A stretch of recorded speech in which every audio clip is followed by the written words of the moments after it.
Hello everyone. तो drama series start होता है हमारे मेन लीड के इंट्रोडक्शन के साथ, जिसका नाम ली जैन है। ली जैन एसएच होटल का सीईओ है और उसे अपनी लाइफ में हर चीज बिल्कुल परफेक्ट चाहिए होती है और उसके गुस्से की वजह से हमेशा उसके एम्प्लॉयज उससे डरते और कांपते ही रहते हैं। और आज भी कुछ ऐसा ही होता है। जब मीटिंग में मिस्टर कंग का फोन रिंग करता है तो वो उठाकर उनका मोबाइल फोन ही तोड़ देता है। जबकि दूसरी तरफ हमें हमारी फीमेल लीड को दिखाते हैं जो कि लीजा इनके बिल्कुल ऑपोजिट है और उसका नाम होता है किम दाह्योन। वो बहुत स्वीट और लीनियंट सी एक स्कूल टीचर है जिसे अपने प्रोफेशन से बहुत प्यार है।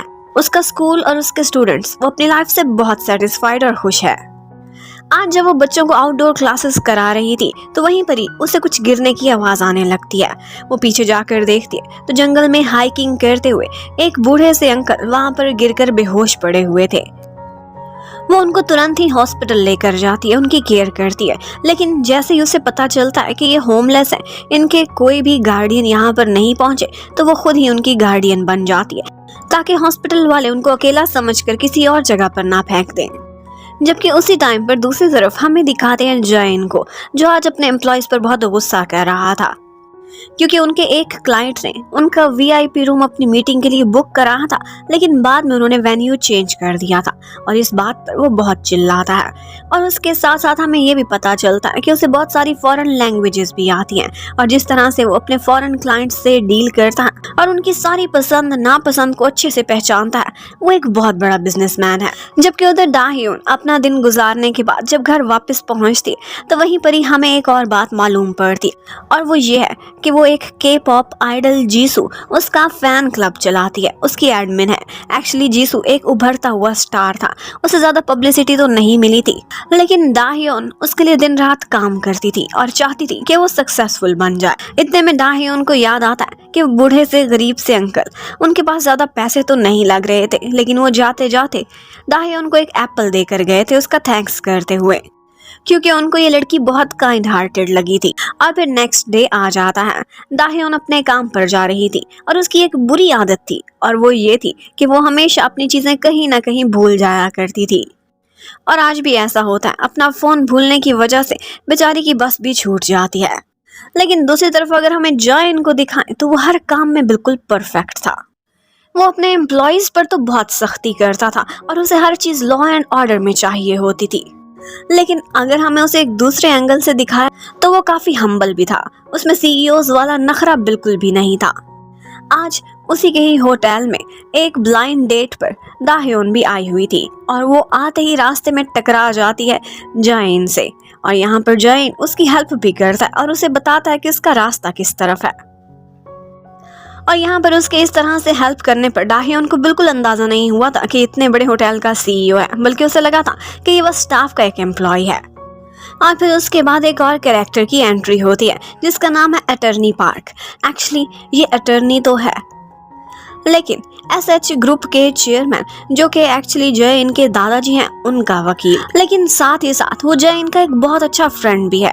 और आज वो जय इनको बुलाता है इमरजेंसी में क्योंकि दादाजी ने अपनी विल में कुछ चेंजेस कर दिए थे और वो चेंजेस इतने ऑड थे कि उसे देखकर जय इन भी हैरान रह जाता है। एक्चुअली दादाजी ने एक लड़की जिसका नाम किम दाह्योन है, अपने हिस्से के सारे शेयर्स उसके नाम पर ट्रांसफर करने का फैसला किया था और शर्त यही रखी थी कि उसका जो भी स्पाउस होगा वो ये शेयर्स ले सकता है। एक्चुअली इनडायरेक्टली ग्रैंडपा ने बाउंड कर दिया था और एक बेट डाला था जैन को कि जैसे वो उसकी किम दाह्योन से शादी करना चाहते हैं। अब ये सब देखकर जैन को बहुत गुस्सा आता है। ऑल्दो होटल तो उसने पहले ही खुद ही एस्टेब्लिश किया था और वो उसी के ही नाम पर था, लेकिन एसएच ग्रुप बहुत बड़ा था और यहाँ पर उसे उस वक्त बहुत ज्यादा इनसिक्योरिटी फील होने लगती कि जब उसका अपना ही एक कजन जिसका नाम तय ही है वो एसएच ग्रुप पर कब्जा करने के लिए हो सकता है दादाजी की विल जानने के बाद किम दाह्योन से शादी कर ले और इस तरह से प्रॉपर्टी का एक बहुत बड़ा हिस्सा जैन के हाथ से निकल सकता है। और फिर इसके साथ ही हमें गेम चेंजर दादाजी को दिखाते हैं। एक्चुअली ये दादाजी कोई और नहीं बल्कि वही बूढ़े से गरीब से आदमी थे जिनको किम दाह्योन ने उनकी जान बचाने में हेल्प करी थी और यहीं से ही दाह्योन ने लगता है उनका दिल जीत लिया था। अब एक दिन अटर्नी पार्क के साथ जैन जाता है दाह्योन के स्कूल में उससे मिलने के लिए। वहाँ पर वो उससे पूछते हैं कि क्या आप ली ग्योचुल को जानती हैं, और वो आगे से एक मासूम सा फेस बनाकर कहती है, नहीं, मेरी क्लास में तो इस नाम का कोई स्टूडेंट नहीं। एक्चुअली उस बेचारी को तो कुछ अंदाजा नहीं था कि एसएच ग्रुप, जो कि उनके देश की इतनी बड़ी कंपनी है, उसने उनके नाम पर कुछ शेयर्स कर दिए हैं। लेकिन थोड़ी ही देर में अटर्नी सारा कुछ क्लियर करता है, और जैसे ही उसे ये बात पता चलती है तो उसे ऐसे लगने लगता है कि जैसे ये लोग स्कैमर हैं, और पहले तो ये सिर्फ फ़ोन पर कॉल्स किया करते थे, अब पर्सनली आकर मुझे किसी गेम में फंसाने की कोशिश कर रहे हैं और मेरे पैसे लूटना चाहते हैं। यहाँ पर अटर्नी पार्क तो बहुत अच्छे से बात कर रहा था तमीज़ से, लेकिन जो इनको तो बस गुस्सा ही आया जा रहा था कि ये लड़की कितनी चालाक है। पहले तो इसने मेरे दादाजी को पटाया है और उसके बाद अब नाटक कर रही है कि जैसे ये बिल्कुल अनजान है। वो यही बात कह भी देता है किम दाह्योन को, और दाह्योन को बहुत गुस्सा आता है। वो उसे रिक्वेस्ट करती है कि क्या तुम अपना मुंह बंद करके थोड़ी देर बैठ सकते हो, वरना मैं यहाँ से उठकर चली जाऊंगी। और लाइफ में पहली दफा ऐसा था कि जो इनको किसी ने डिक्टेट करा था। क्या करता बेचारा, मजबूरी में ये डांट बर्दाश्त कर जाता है। अब थोड़ी देर बाद उन लोगों की किसी बात पर भी सेटलमेंट नहीं हो पा रही थी, और यहीं पर ही जैन की और किम दाह्योन की आपस में लड़ाई होना स्टार्ट हो जाती है। और जैन तो वैसे ही गुस्से का बहुत तेज था, अपने एम्प्लॉयज की तरह उस पर भी रोब जमाना चाहता था, लेकिन दाह्योन उसके रोब में जरा भी नहीं आती, क्योंकि ना तो उसे एसएच ग्रुप में कोई इंटरेस्ट था और ना ही उन शेयर्स में। इतने में अटर्नी पार्क उन दोनों को शांत कराता है, और यहाँ पर दाह्योन को अगली बात पता चलती, और वो ये थी कि ना सिर्फ दादाजी ने शेयर्स उनके नाम पर किए, बल्कि वो ये भी चाहते हैं कि उनके पोते की शादी भी इसी लड़की से हो जाए। वो सुनकर हैरान रह जाती है कि जो शख्स मुझे 2 मिनट बर्दाश्त नहीं हो रहा, क्या इससे मैं शादी करने वाली हूँ? ये लोग कहाँ से मेरी जिंदगी में एकदम से पॉप आउट कर चुके हैं। अब जैन भी उसे ताना मारता है कि अगर तुम्हें मुझ में कोई इंटरेस्ट नहीं और ना ही एसएच ग्रुप में, तो मेरे दादाजी को पढ़ाने से पहले सोचना चाहिए था। और इसी बात पर दाह्योन को अपनी इतनी इंसल्ट फील होती है कि वो तुरंत ही उसे अपने स्कूल से बाहर फेंक देती है। अब पहले ही जैन का बहुत मूड खराब था, और उसके बाद उसका आमना सामना तय ही से भी हो जाता है, जो कि एसएच मॉल्स को हैंडल करता था और उसका कॉम्पिटिटर था। और यहाँ पर वो दोनों थोड़ा बहुत कोल्ड वॉर एक दूसरे से करते हैं, और उसके बाद अपने अपने रास्ते पर निकल जाते हैं। जैन को लग रहा था कि इस दफा दादाजी ने उसे बहुत बुरा फंसाया है, और जब वो सारा बायोडाटा निकलवाता है तो उसे पता चलता है कि दाह्योन बस एक स्वीट सी आम सी लड़की है। वो एक टीचर है, और इसके साथ साथ वो जीसू के पॉप आइडल का फैन क्लब भी हैंडल करती है। अब जैन गुस्से में आकर दादाजी को कॉल्स तो बहुत करता है, लेकिन वो भी उसे सबक सिखाने के लिए उसकी कॉल्स भी नहीं उठा रहे थे। तो अब जैन को खुद ही उनसे मिलने के लिए आना पड़ेगा।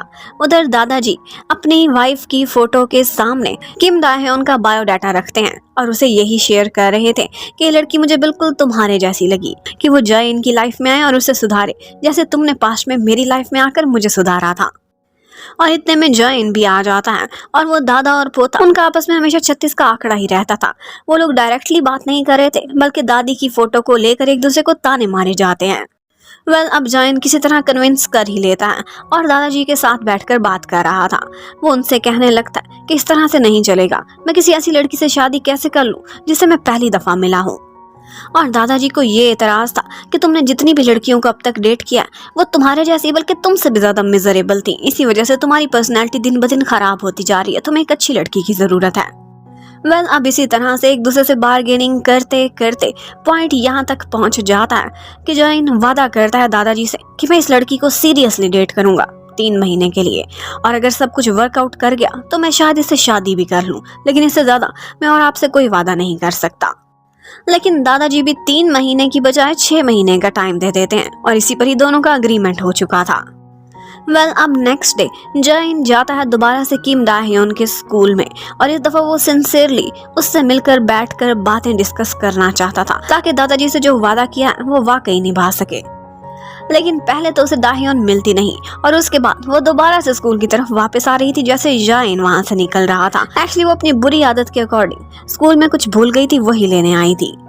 अब जैन बहुत तमीज से उसे अपने साथ एक जगह बैठकर बात डिस्कस करने के लिए बुलाकर ले जाता है, पर डाह्योन का कहना था कि मुझे तो ये भी नहीं पता कि तुम्हारे दादाजी कौन है और क्यों मेरी शादी को बीच में लेकर आ रहे हैं। वो एकदम खड़ी हो जाती है और कहती है ठीक है फिर डिस्कशन तुम्हारे मेरे नहीं बल्कि 3 लोगों के बीच होने चाहिए और तीसरे तुम्हारे दादाजी होंगे। चलो उठो अभी चलते हैं उनसे मिलने के लिए। अब ये सुनते ही जैन तो रेडी हो ही जाता है, लेकिन उसे ये नहीं पता था कि दादाजी इस टाइम पर कहाँ होंगे।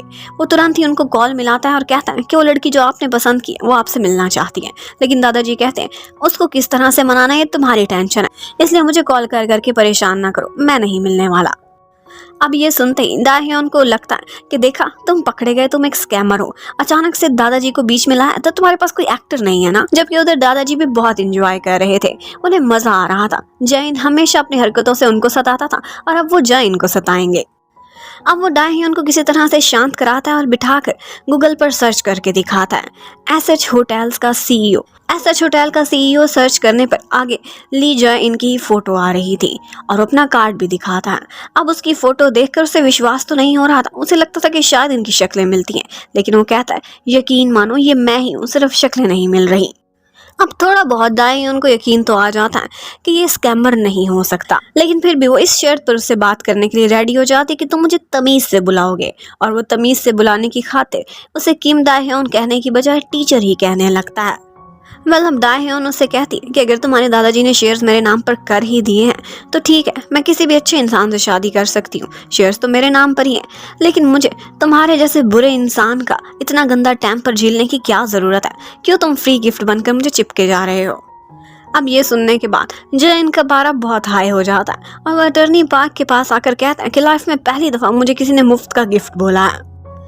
वो इतना बड़ा सीईओ, सारे लोग उसी के ही नाज नखरे झेलते थे और अब उसे उस लड़की के पीछे पीछे चलना पड़ रहा था। यहाँ पर उसका गुस्सा देखने वाला था, उसका मन कर रहा था हर चीज को फोड़ के रख दे। जबकि उधर दाह्योन को दिखाते हैं उससे आज जीसू मिलने के लिए आता है। वो जीसू को कहती है कि खुद को कवर करके आओ, लेकिन वो कहने लगता है कि मैं अभी इतना भी पॉपुलर नहीं कि मुझे कोई पहचान लेगा। लेकिन दाह्योन को बहुत आशा थी कि जल्दी ये बहुत पॉपुलर बनने वाला है क्योंकि इसमें टैलेंट है। अब नेक्स्ट डे दाह्योन को दोबारा से एक जगह पर जैन मिलने के लिए बुलाता है। वहाँ पर वो एक आदमी से टकराने ही वाली थी कि जैन खींचकर उसे अपने क्लोज कर लेता है और यहाँ पर पहली दफा दाह्योन के हार्ट को उसने फ्लटर कर ही दिया था। अब यहाँ पर वो दोबारा से बैठकर दाह्योन को समझाने की कोशिश करता है और कहता है तुमने खुद ही तो कहा था कि तुम्हें पैसे में या शेयर्स में किसी चीज़ में कोई इंटरेस्ट नहीं, इन पर नेचुरली मेरा ही अधिकार बनता है। ऐसा कह के तो तुम खुद को लालची साबित कर रही हो, लेकिन अगर तुम लालची नहीं हो तो फिर मेरी बात सुनो। दादाजी को मैंने कन्विंस कर लिया है, सिर्फ 6 महीने की डेटिंग पर ही वो मान चुके हैं। अगर हमारे बीच सब कुछ ठीक रहा तो वो 6 महीने बाद अपनी विल बदल देंगे। क्या इतनी तो तुम मेरी हेल्प कर ही सकती हो? पर दाह्योन को उस पर दोबारा से गुस्सा आ जाता है। वो उसे डांटती है और उसे अपनी लाइफ से दफा होने का कहकर वहां से चली जाती है। उधर दादाजी को भी सारी खबरें मिल रही थी। उन्हें पता चलता है कि बार बार मेरा पोता जा रहा है उस लड़की की मिन्नतें करने के लिए और हर बारी रिजेक्ट होकर आ जाता है। वो ये सुनकर बहुत इंजॉय करते हैं। और फिर इसी तरह से वीकेंड आ गया था। किम दाह्योन को हर वीकेंड पर उसकी मम्मी किसी न किसी ब्लाइंड डेट पर भेज देती थी और आज भी वो ब्लाइंड डेट पर जा रही थी और यहीं पर इत्तेफाक से उसी होटल में जैन भी आया हुआ था अपनी मम्मी से खाने पर मिलने के लिए और जैन उसे यहाँ पर देख लेता है। और जिस तरह से दाह्योन उस लड़के से मिल रही थी साफ पता चल रहा था कि वो लोग एक ब्लाइंड डेट पर हैं। लेकिन दाह्योन उससे बहुत हंस हंस के बातें कर रही थी। वो लड़का भी आगे से कुछ रीजनेबल ही दिख रहा था।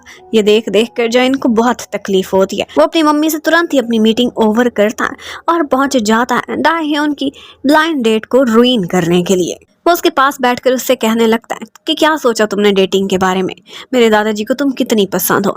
ठीक है, अगर तुम शादी के लिए अभी नहीं मानना चाहती तो थोड़ा समय सोच लो, लेकिन ऐसे रिजेक्ट ना करो। अब उस लड़के पर ऐसा इंप्रेशन जाता है कि जैसे ये पहले ही एक बॉयफ्रेंड रखती है और बस उससे नाराज है। वो उससे सॉरी करता हुआ वहां से फौरन ही भाग जाता है। और इसके साथ ही दाह्योन को वहीं बैठे बैठे मम्मी की कॉल भी आ जाती है जो उसे बहुत सारी डांट भी पिलाती है कि अगर पहले ही बॉयफ्रेंड था तो मुझे क्यों तकलीफ दे रही हो इतने दिनों से। अब इस सिचुएशन को जैन बहुत इंजॉय करता है और उससे यही कहने लगता है कि देखो तुम ब्लाइंड डेट्स पर जा रही हो, मतलब कि तुम्हें एक मैन की ज़रूरत है शादी के लिए और मुझे तुम्हारी ज़रूरत है दादाजी के शेयर्स हासिल करने के लिए। तो क्यों ना हम लोग आपस में एक एग्रीमेंट कर लें, एक डील कर लें, तुम्हारी ज़रूरत भी पूरी हो जाएगी और मेरी भी। लेकिन दाह्योन कहती है कि मुझे तुम्हारे जैसा लड़का तो बिल्कुल भी नहीं चाहिए। और बेचारी जैन की फिर से इंसल्ट हो जाती है। खुद को बहुत हैंडसम समझता था। अब वो उसे दोबारा से किसी तरह से पकड़ कर लाता है और समझाता है कि देखो, बेशक तुम मुझसे शादी ना करना, लेकिन 6 महीने के लिए डेट तो कर लो। इसके बदले जो तुम मांगोगी मैं तुम्हें देने को तैयार हूँ। और सबसे पहली शर्त तो दाहयोन की ये थी कि मुझसे तमीज से बात करो। और उसके बाद वो अपने स्कूल में फंड्स की कमी गिनवाने लगती है। वहाँ पर स्कूल बस भी नहीं थी और ना ही वहाँ की लैब्स ज़्यादा सोफिस्टिकेटेड थी। इसके साथ साथ वो वहाँ पर एक कंप्यूटर लैब भी चाहती थी और ये भी चाहती थी कि डांसिंग क्लासेस में बहुत अच्छे बड़े बड़े मिरर्स लग जाएं। अब ये चीज़ जयन के लिए तो कोई प्रॉब्लम नहीं थी, इसके बाएं हाथ का खेल था। और इसके साथ साथ वो एक और शर्त भी बता देती है, और वो ये थी कि मेरा एक फ्रेंड है, उसका नाम है जीसू। वो एक स्लेव कॉन्ट्रैक्ट में एक एजेंसी के साथ पड़ चुका है और अगर वो कॉन्ट्रैक्ट को तोड़ेगा तो उसे 120 मिलियन देने पड़ेंगे। हमारे पास हायर करने के लिए कोई अच्छा लॉयर नहीं है क्योंकि अभी वो खुद एक स्टूडेंट है। क्या तुम उसकी हेल्प कर सकते हो अपने अटर्नी से कहकर ये केस लड़ दे वो। अब अपनी तरफ से दाहयोन ने बहुत बड़ी बड़ी शर्तें रखी थी, लेकिन जयन के लिए ये कुछ भी प्रॉब्लम नहीं था, वो उससे डील कर लेता है। और फिर फाइनली वो कहते हैं कि हम जल्द ही अपना एक 6 महीने का डेटिंग का कॉन्ट्रैक्ट भी साइन करेंगे।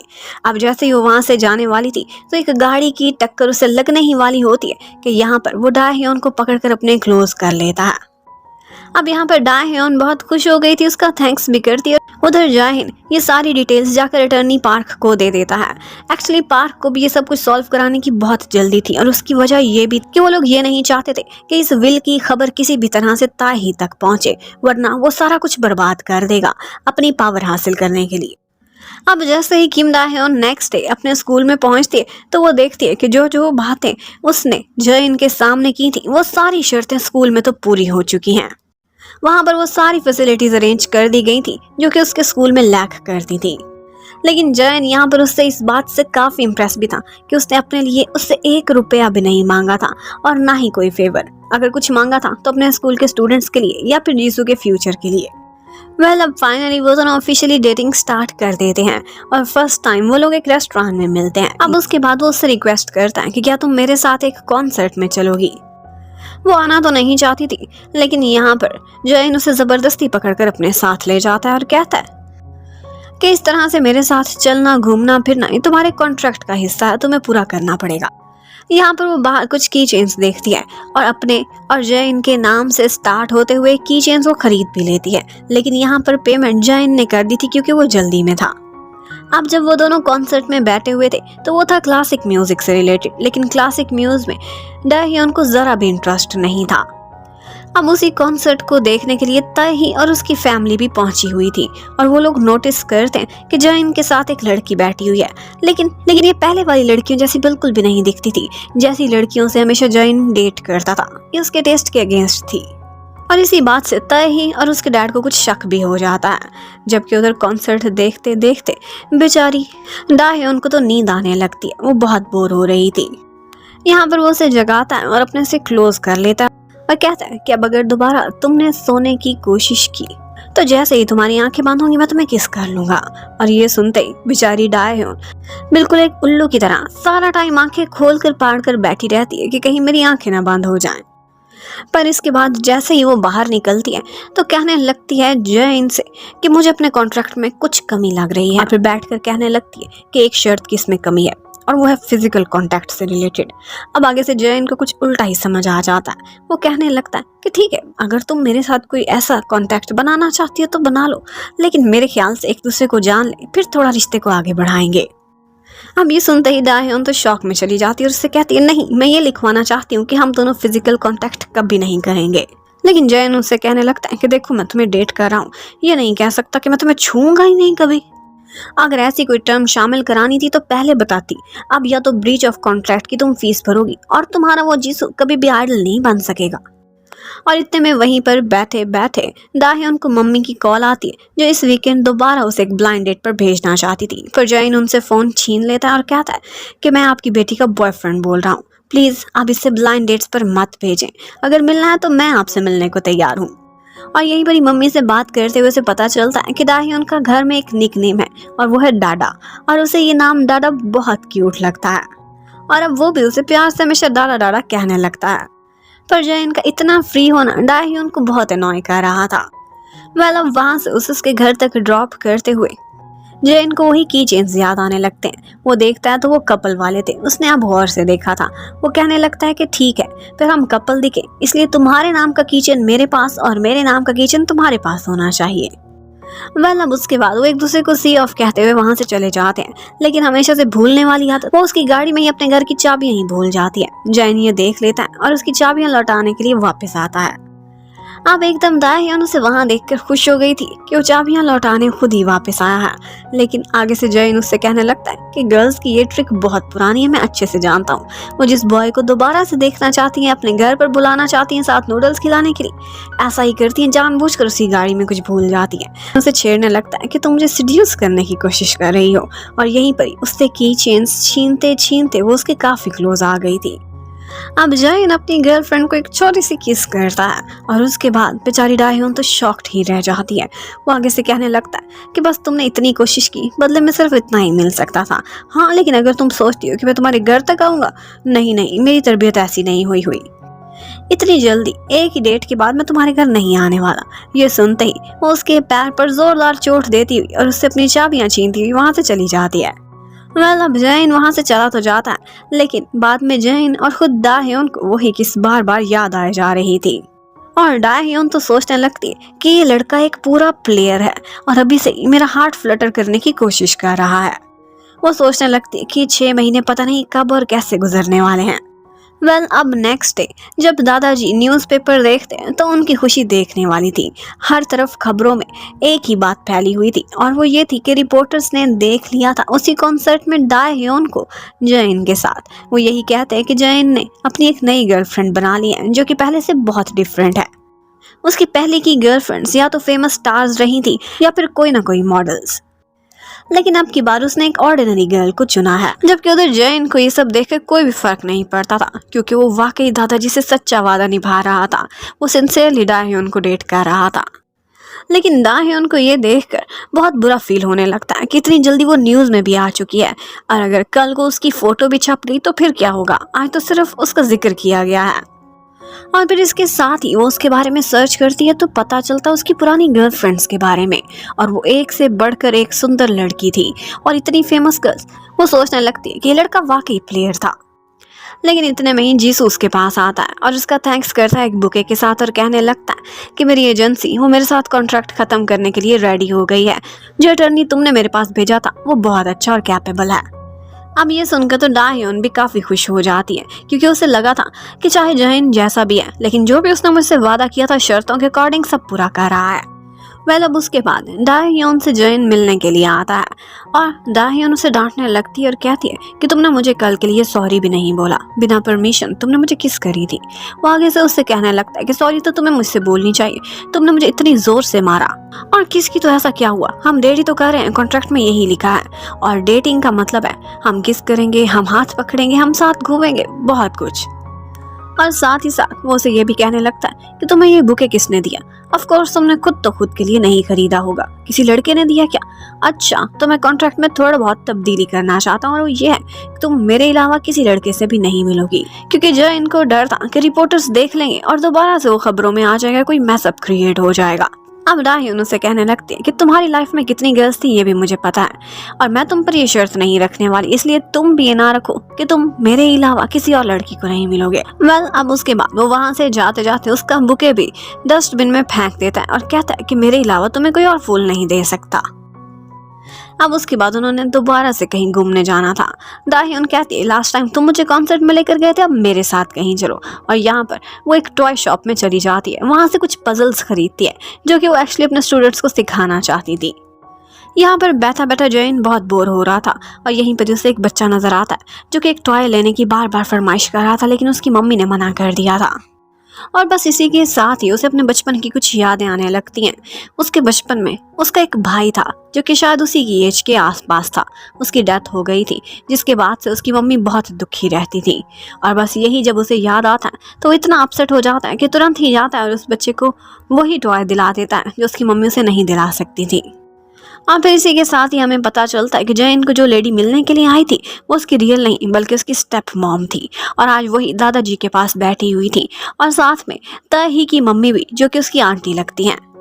और यहीं पर ही आंटी की और मम्मी की आपस में लड़ाई भी हो जाती है। जैन की साइड ले रही थी स्टेप मॉम, तो वो उससे कह देती हैं कि जैन मेरे भाई का बेटा है, तुम्हारा तो उसमें एक खून का कतरा भी नहीं है, तुम उसकी इतनी साइड क्यों लेती हो। और बस इसी बात पर दादाजी उन दोनों को ही वहां से भगा देते हैं। जबकि उधर जैन वापस आता है और दाह्योन को वो पजल सॉल्व करने में उसकी हेल्प करने लगता है। यहाँ पर वो उसके बहुत क्लोज आ गया था, वो बहुत स्मार्ट भी था और इतने में वो 2 मिनट में उसे उठवाए सेट करके दे देता है। और फिर यहाँ से वापस जाते हुए जैन को एक और फ्लैशबैक आता है। बारिश को देखते ही उसे याद आने लगता है एक दफा वो भी बारिश में अपनी रियल वाली मॉम से मिलने के लिए गया था, लेकिन उन्होंने किसी और से शादी की हुई थी, उनकी अपनी फैमिली थी और वो इतनी गुम थी उसमें कि जैन को जैसे भूल ही गई हो। लेकिन उसके बाद जैन उसे अपने साथ चिपकाता हुआ और एक ही छाता लेता हुआ उसे अपने साथ ले जाने लगता है एक रोमांटिक सीन क्रिएट करने के लिए। और उसे कहता है कि डेटिंग जब करते हो तो सिर्फ एक ही छाता काफी होता है, दूसरे की कोई जरूरत नहीं। हाँ, फिर उसके बाद हमें नेक्स्ट सीन में दिखाते हैं कि अगले दिन जब जैन ऑफिस में जाता है तो उसके ऑफिस में एक रेड लाइन थी और उस पर सिर्फ इंपॉर्टेंट और इमरजेंसी की कॉल्स आती थी। दादाजी वहीं पर ही कॉल कर देते हैं और कहते हैं तुम इतने दिनों से मुझे मिलने के लिए नहीं आए, मेरे साथ लंच ही नहीं किया। तो वो आगे से कहने लगता है कि रेड लाइन इस तरह की कॉल्स के लिए नहीं, और उन्हें सॉरी कर देता है। अब दादाजी का सारा गुस्सा उसके फ्रंट पार्क पर निकलता है और वो उसे कहने लगते हैं क्या वो वाकई दाह्योन को डेट कर भी रहा है रियल में, कि मुझे उल्लू बना रहा है। वो टीचर वो तो इतनी अच्छी है, उसने अभी तक इसे थोड़ी बहुत तमीज तो सिखा दी होती कि दादाजी से बात कैसे करते हैं। मतलब उसके बाद एक और कैरेक्टर की एंट्री होती है और वो थी ह्यून सिक, जो कि दाह्योन की बेस्ट फ्रेंड थी। वो उससे मिलने के लिए आती है और फिर उसे जब पता चलता है कि आजकल दाह्योन किसी को डेट कर रही है और वो एक रिच आयर है, तो ये सुनकर बहुत खुश हो जाती है। आज दाह्योन ने स्कूल के बाद एक डेट पर जाना है जैन के साथ, और वो थी एक आर्ट गैलरी में। यहाँ पर दाह्योन उससे मिलती है और उस पर गुस्सा भी करने लगती है कि तुमने मुझे कहाँ पर बुला लिया है। और उसे ये भी पता चल गया था लास्ट टाइम कॉन्सर्ट में जहाँ पर वो उसे डेट के लिए लेकर गया था, एक्चुअली वो कॉन्सर्ट उसे नहीं स्पॉन्सर किया हुआ था और उसे मॉनिटर भी कर रहा था और साथ साथ डेटिंग भी। वो उसे कहने लगती है कि यहाँ पर भी शायद तुम्हारे ऑफिस से रिलेटेड ही कोई काम होगा तो तुम मुझे लेकर आए हो। एक्चुअली ये आर्ट गैलरी किसी और की नहीं बल्कि जैन की मम्मी के न्यू हस्बैंड की थी, जो कि एक फॉरेनर था। और वो आकर वहाँ पर जैन से मिलता भी है और उससे कहता है कि तुम्हारी मम्मी तुम्हें बहुत मिस करती है, लेकिन आज वो यहाँ आ नहीं सकी। अब ये सुनने के बाद दाह्योन को पता चल जाता है। वो बहुत शॉक्ड होती है और कहती है कि ये तो तुम्हारे अंकल लगे, लेकिन वो कहता है कि नहीं, मैं इनको अपनी फैमिली कंसीडर नहीं करता। इतने में वहीं पर ही ह्योन का एक भाई खड़ा हुआ था जिसका नाम सनवू था। वो देख लेता है दाह्योन से मिलने के लिए आता है और यहाँ पर तुरंत ही जैन उसे अपने साथ चिपका लेता है और कहता है कि हम दोनों अपने प्राइवेट टाइम पर हैं, इसलिए प्लीज हमें कोई डिस्टर्ब ना करे। वो एकदम पॉजेसिव बॉयफ्रेंड बन रहा था और जो भी लड़का दाह्योन के करीब आने की कोशिश करता था उसे जरा फासला दे देता था।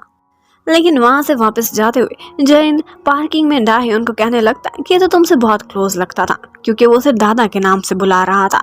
वो उसे कहने लगता है कि जब तक तुम मेरे साथ कॉन्ट्रैक्ट में हो किसी लड़के से इतना क्लोज रिलेशनशिप नहीं रख सकती, तुम्हारी फैमिली के बाद मैं ही सिर्फ तुम्हें दादा बुलाऊंगा। और दाह्योन बस यही सोच रही थी कि लड़का डेविल नहीं बल्कि किंग ऑफ डेविल्स है। अब जैसे ही दाह्योन अपनी बिल्डिंग के बाहर पहुंचती है तो उसे पता चलता है कि वहां पर सामने वाली बिल्डिंग में आजकल तलाशी ली जा रही है, क्योंकि यहाँ पर चोरी के कुछ केसेस हुए हैं। ये सुनते ही जैन बहुत डर जाता है और तुरंत ही उसके साथ उसके अपार्टमेंट तक आता है। यहाँ पर वो हर तरफ देखकर ऑब्जर्वेशन करने लगता है और पूछता है कि क्या ये जगह सेफ है। वो उसकी ऐसे ही फिक्र कर रहा था जैसे किसी रियल गर्लफ्रेंड की जाती है, और सब विंडोज डोर्स के लॉक वगैरह चेक करता है और तसल्ली करता है कि क्या यहाँ पर ग्रिल्स लगी हुई है, क्या तुम सेफ हो कि नहीं। अब उसका खुद की इस तरह से केयर करना दाह्योन को बहुत स्पेशल लगता है। उसे नहीं लग रहा था कि वो किसी कॉन्ट्रैक्ट में है, बल्कि उसे लग रहा था कि वो रियल में एक पॉजेसिव बॉयफ्रेंड के साथ है। अब उसे वहां से जाने को बोलती है तो वो कहता है चला तो मैं जाऊंगा, लेकिन तुम्हें किस करने के बाद। लेकिन अब की बार वो उसके चीक पर किस करता है और फिर वहां से जाने लगता है। जाते जाते ये भी ऑर्डर देकर जाता है कि यहाँ पर ये जो ट्रैश लगा हुआ है तुम्हारे वॉल्स पर, यानी कि जीसू की फोटोज, इनको उतार के कहीं फेंक दो। अब उसके बाद जैन से पार्क मिलता है और कहता है कि तुम्हारे दादाजी को शक हो रहा है तुम्हारी डेटिंग पर। वो कहने लगता है कि अब डेट कर तो रहा हूँ, क्या करूँ अभी से ही, क्या उसके घर पर शिफ्ट हो जाऊँ या उसे अपने घर पर शिफ्ट करा लूँ। लेकिन पार्क कहने लगता है क्या तुम्हें डेटिंग का ढंग से मतलब नहीं पता, मैं ये बात नहीं कह रहा, तुम रियल होने की कोशिश करो। क्या तुमने असल में डेटिंग की है? तुम उसे कभी अम्यूजमेंट पार्क में लेकर गए, कभी एक मूवी देखी इकट्ठे, क्या उसका हाथ पकड़ा, क्या सोने से पहले उसे कॉल की या उससे मैसेजेस किए? और वाकई जैन को रियलाइज होता है कि उसने तो ऐसा कुछ भी नहीं किया दाह्योन के साथ, तो अब की बार जैन फैसला करता है कि रात को सोने से पहले उसे जरूर कॉल करेगा, लेकिन वो जैसे ही कॉल करता है उसका नंबर बिजी जा रहा था। एक्चुअली जीसू ने उसे कॉल की थी क्वेश्चन समझने के लिए, लेकिन जब वो दोबारा से कॉल उठाती है तो उसके मुंह से जीसू ही निकल जाता है। अब यहीं पर ही उसे पता चल गया था और जैन बहुत जेलस होता है, कहता है कि तुम रात को इतनी लेट जीसू से बात कर रही थी, क्या वो वाकई तुम्हारी लाइफ में सिर्फ एक आइडल है? लेकिन वो कहने लगती है कि तुम ऐसा वैसा कुछ मत सोचो, वो मेरे से एज में छोटा है। जबकि दूसरी तरफ ताही के मॉम डैड को आजकल शक हो रहा था और उसकी फुफ्फो तो यही कहती है कि मुझे शक है कि कहीं ना कहीं मेरे डैड का ही हाथ है। आजकल जैन जिस लड़की को डेट कर रहा है वो नॉर्मल नहीं दिख रहा। अब नेक्स्ट डे दाह्योन ने दोबारा से जैन के साथ एक डेट पर जाना था। अब जैन भी अपने ऑफिस में अपना काम खत्म करके वहाँ से निकलने लगता है। यहाँ पर वो एलिवेटर में खड़े थे। पार्क और जैन आपस में बातें कर रहे थे। पार्क उस लड़की के बारे में उससे पूछता है कि क्या तुम्हें कुछ स्पेशल फीलिंग हो रही है डेटिंग करते हुए, लेकिन वो कहने लगता है नहीं, सब कुछ नॉर्मल है। और साथ ही साथ उसके पूछने पर यह भी बताता है कि वो लड़की थोड़ी सी ओल्ड फैशन्ड है, उसे फैशन का ज्यादा मैनर ही नहीं है। और यही कहता हुआ वो लिफ्ट से बाहर निकल जाता है। लेकिन उसे ये नहीं पता था कि उसी एलिवेटर में उसके पीछे छुपी हुई दाह्योन खड़ी हुई थी, जिसने ये सारा कुछ सुन लिया था और अब उसके चेहरे पर गुस्सा देखने वाला था। वो तुरंत ही जाती है हियोन के स्टोर पर, जो कि एक क्लोथ स्टोर चलाती थी, और वो वहाँ पर अपने लिए एक ड्रेस चूज करने लगती है। वो एक्चुअली जैन को दिखाना चाहती थी कि मैं ओल्ड फैशन्ड नहीं हूँ और वो उसकी पुरानी गर्लफ्रेंड्स की तरह से फैशन कर सकती है और वो सुंदर भी दिख सकती है। और जैसे ही वो उसे देखता है तो हैरान रह जाता है। उसने इतना रिवीलिंग ड्रेस पहना हुआ था और साथ में मेकअप भी किया हुआ था। वो सुंदर तो बहुत दिख रही थी, लेकिन जैन को ये सब बर्दाश्त नहीं होता। वो तुरंत ही अपना कोट उतार कर उसे कवर करने लगता है, लेकिन वो उसका कोट लेने से इनकार कर देती है। और पार्क वो तो इस तरह से दाह्योन को इस रूप में देखकर बस स्टनिंग ही रह जाता है और बार बार उसे देखे जा रहा था। लेकिन जैन बहुत पोजेसिव था, उससे बर्दाश्त नहीं हो रहा था कि उसकी गर्लफ्रेंड छोटे छोटे कपड़े पहने और उसे और लोग देखें। और बस उसके जाते ही जैन को याद आ जाता है कि उसने जब उसे बोला था कि वो ओल्ड फैशन्ड और सिंपल है, कहीं वो एलिवेटर में पीछे तो नहीं खड़ी थी, उसने सब सुन लिया हो। वो अपना हैंडबैग वहीं भूल गई थी, तो वो तुरंत ही भागता हुआ उसके पीछे जाता उसका हैंडबैग देने के लिए। फिर उसे अपने साथ बिठाता है और कहता है कि मैंने बेशक तुम्हें बोला था कि तुम ओल्ड फैशन्ड और सिंपल हो, तुम्हें फैशन की ज्यादा सेंस नहीं, लेकिन तुमने मेरी पूरी बात नहीं सुनी। एलिवेटर से निकलने के बाद मैंने ये कहा था, एलिवेटर से निकलने के बाद मैंने ये बोला था कि अगर मुझे तुम में कुछ पसंद है तो वो तुम्हारी यही सिंप्लिसिटी है और यही तुम्हें सुंदर बनाती है। तुमने आधी बात सुनी और आज खुद ही खुद को ह्यूमिलिएट कर लिया। और उसके बाद जैन उसे स्टोर में लेकर जाता है और वैसे ही कपड़े दिलाता है जैसे वो पहले पहना करती थी और बोलता है कि इसी में तुम सुंदर दिखती हो। अब घर पहुंचकर दाह्योन यही सोचे जा रही थी जो उसे बातों बातों में जैन ने बोला था कि आइंदा प्लीज इस तरह छोटे छोटे कपड़े ना पहनना, वरना मुझे ऐसा लगता है कि जैसे मेरा हार्ट मेरी चेस्ट से पॉप आउट होकर बाहर निकल आएगा।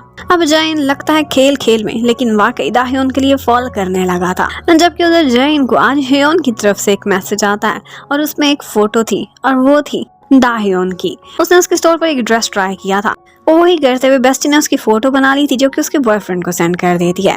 ये फोटो देखकर जैन बहुत खुश होता है क्योंकि वो चाहता था कि इस तरह की ड्रेसेस में सिर्फ और सिर्फ वही उसे देखे। जैन के ऑफिस में एक इमरजेंसी बन जाती है। वहाँ पर सिक्योरिटी अलर्ट आ गया था, लगता है कि वहाँ पर किसी ने कोई बम रखा था। अब वो इमरजेंसी में पड़ जाता है और ये भूल गया था कि उसने दाह्योन से मिलने के लिए वादा किया हुआ है। वो वहीं पर वो सारा कुछ सॉल्व करा रहा था कि इतने में उसके फोन की बैटरी भी खत्म हो जाती है और उसके बाद उसे किसी इंपॉर्टेंट पर्सन से इसी काम से रिलेटेड मिलने के लिए जाना था। लेकिन यहीं पर एलिवेटर के बाहर उसे जूही नजर आती है। जूही एक्चुअली उसकी एक्स गर्लफ्रेंड रही थी और वो एक बहुत बड़े हान ग्रुप की इकलौती वारिस थी।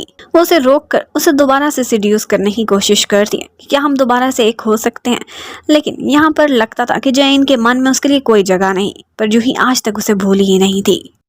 वह अब अपना सारा काम खत्म करने के बाद जैसे ही जैन को याद आता है तो वो तुरंत ही भागता हुआ वहां जाता है जहां पर उसने दाह्योन से मिलने का वादा किया था, पर वो वहां से जा चुकी थी। अब वो जल्दी जल्दी उसके घर के बाहर पहुंचता है। आज दाह्योन उससे बहुत गुस्से में थी, वो उसकी एक्सप्लेनेशन भी नहीं सुनना चाहती थी। वो बताता है कि मेरा फोन डेड हो गया था, जैसे ही ऑन किया तो मुझे टाइम का ख्याल आया, लेकिन अब भी उसे बार बार कॉल्स आ रही थी। तो दाह्योन उसे डांटती है और कहती है कि तुम्हारे लिए यही सब कुछ ज्यादा इंपॉर्टेंट है, अभी भी तुम बिजी हो तो प्लीज यहाँ से चले जाओ। अब दाह्योन तो उससे नाराज हो चुकी थी, जबकि जैन के ऑफिस में कुछ इमरजेंसी थी जिसकी वजह से वो रात में भी ऑफिस में बैठकर काम करता रहता है और अगले 2-3 दिन तक वो दाह्योन से कोई भी कांटेक्ट नहीं कर पाता अपने ऑफिस की इमरजेंसीज की वजह से। इस तरह से उसके होटल का पूरा इमेज बर्बाद भी हो सकता था, इसलिए उसे दिन रात काम करना पड़ता है। और उसे कुछ लोगों पर शक भी था कि जो ऐसा काम कर सकते हैं, और उन्हीं में से एक ताई भी था। और फिर एक दिन ताई मॉल में किसी को देख लेता है, और वो थे जीसू और उसके साथ साथ दाहयोन, और वो काफी क्लोज दिखाई दे रहे थे। ये देखकर उसे शक होने लगता है कि इनके रिलेशनशिप में कुछ तो गड़बड़ है। और उधर जैन जैसे ही फारिग होता है, वो तुरंत ही दाहयोन को मनाने के लिए उसके घर पर पहुंच जाता है, क्योंकि वो उसकी कॉल्स नहीं पिक कर रही थी। अब वो घंटों उसके घर के बाहर बैठकर वहीं पर वेट करता रहता है। और वो जैन जिसमें पहले इतना नखरा था, लोगों से अपना वेट कराता था, अब एक लड़की का इतना वेट कर रहा था। अब दाहयोन आकर उसे 2-4 बातें सुनाती है, और उसके बाद जब उसे पता चलता है कि जैन के ऑफिस में क्या इमरजेंसी थी सिक्योरिटी से रिलेटेड, तो उसके बाद ये सुनकर वो थोड़ी शांत होती है और उसे मनाने के लिए अपने साथ एक रेस्टोरेंट में खाना खिलाने भी लेकर जाता है। अब यहाँ पर खाना खत्म होने के बाद जैन ऐसा करता है कि दाहयोन को अपने साथ बिठा लेता है और कस के उसका हाथ पकड़ लेता है और कहता है कि कपल्स ऐसे ही तो करते हैं, हमें भी ऐसे ही करना चाहिए। मतलब यहीं पर ही वो बैठे बैठे उसके कंधे पर सर रखकर सो जाता है, क्योंकि उसकी बहुत रातों से नींद पूरी नहीं हुई थी। अब थोड़ी देर बाद वो उसे घर तक ड्रॉप करने के लिए जाता है। दाहयोन को उसकी बहुत फिक्र हो रही थी। वो उसका फोन साइलेंट पर लगा देती है और कहती है कि आज मुझसे वादा करो, मैं इस शर्त पर तुम्हें माफ करूंगी कि तुम पूरी नींद लोगे और कल सुबह ही उठोगे। और उसकी ये बात सुनने के बाद जैन उसे कस के हक कर लेता है और साथ ही साथ सॉरी भी कहता है कि उस दिन मैंने तुम्हें इतना वेट कराया। अब लगता है कि पहली दफा उसके मुंह से ये शब्द सॉरी के निकले थे। दाहयोन बहुत स्पेशल फील करती है। वेल अब नेक्स्ट ही डे जब जैन अपने ऑफिस में था, तो वहाँ पर जूही उससे मिलने के लिए आ जाती है। सब लोगों के सामने सब पहचानते भी थे कि वो कौन है और किस ग्रुप की हायर है। वो उसे यही कह रही थी कि तुम मेरे साथ कहीं बाहर चलो, नहीं तो मैं तुम्हारे ऑफिस के चक्कर काटती रहूंगी। तो उसके साथ अब जैन को बाहर मिलने के लिए आना ही पड़ता है। वो उसे बार बार मनाने की कोशिश कर रही थी। वो अभी अब्रॉड से वापस आई थी और चाहती थी कि दोबारा से उसका जैन के साथ पैचअप हो जाए, लेकिन जैन उसे साफ इनकार कर देता है कि मैं तुम में इंटरेस्टेड नहीं। अब उसके बाद जूही से जान छुड़ाने के बाद वो किसी तरह से दाहयोन से मिलने के लिए जाता है। यहाँ बातों बातों में उससे पूछती है कि तुम्हारी लाइफ में सबसे इम्पोर्टेंट चीज़ क्या है। तो वो कहता है पैसा कमाना। लेकिन वो कहती है कि तुम तो 3rd जनरेशन हायर हो। लेकिन जैन उससे कहने लगता है कि वो तो मेरे दादाजी का कमाया हुआ पैसा, मैं अपने बल पर बहुत कुछ करना चाहता हूँ।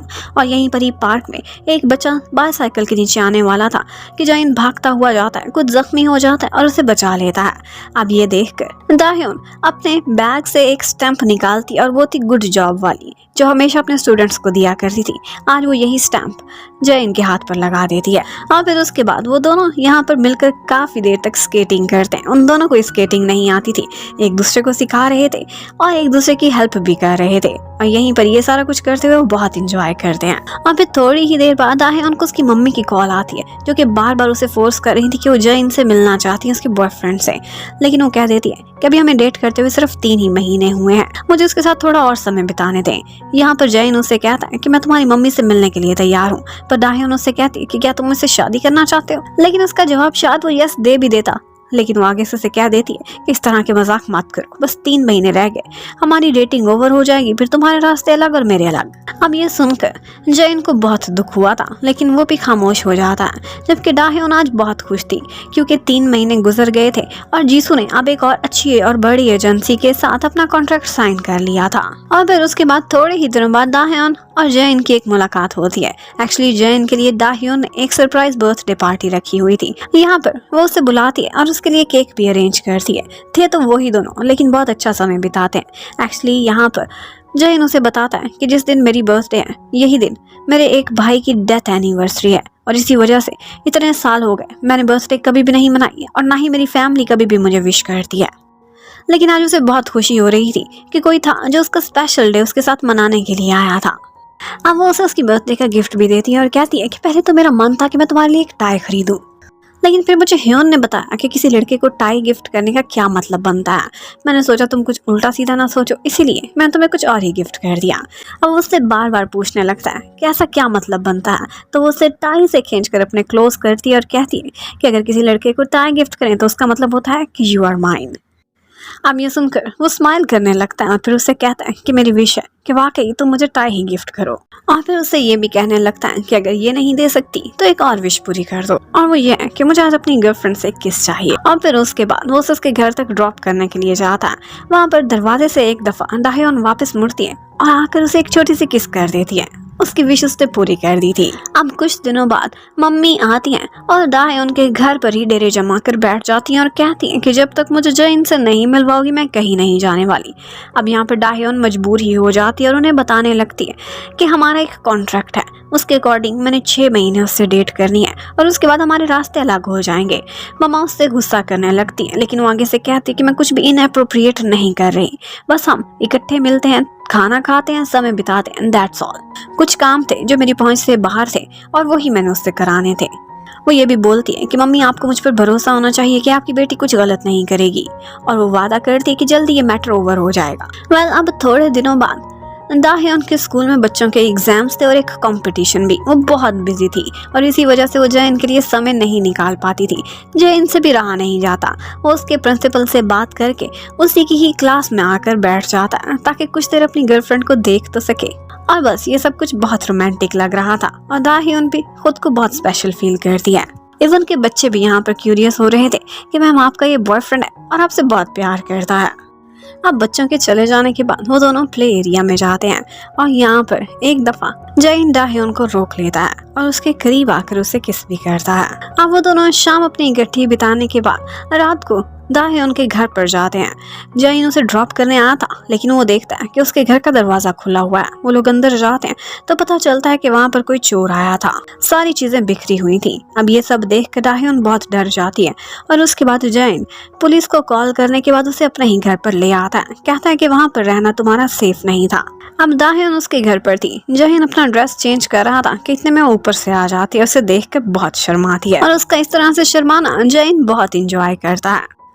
वेल, अब वो आता है और दाहियोन को कुछ कपड़े देता है जो उसे लगता था कि इसे फिट आ जाएंगे और उसे पहनने को बोलता है। अब उसके बाद वो कहता है कि तुम आराम से यहाँ सो सकती हो क्योंकि मैं थोड़ा सा काम कर रहा हूँ, इसलिए स्टडी रूम में हूँगा। जब तुम सो जाओगी शायद मैं तभी वापस आऊँ।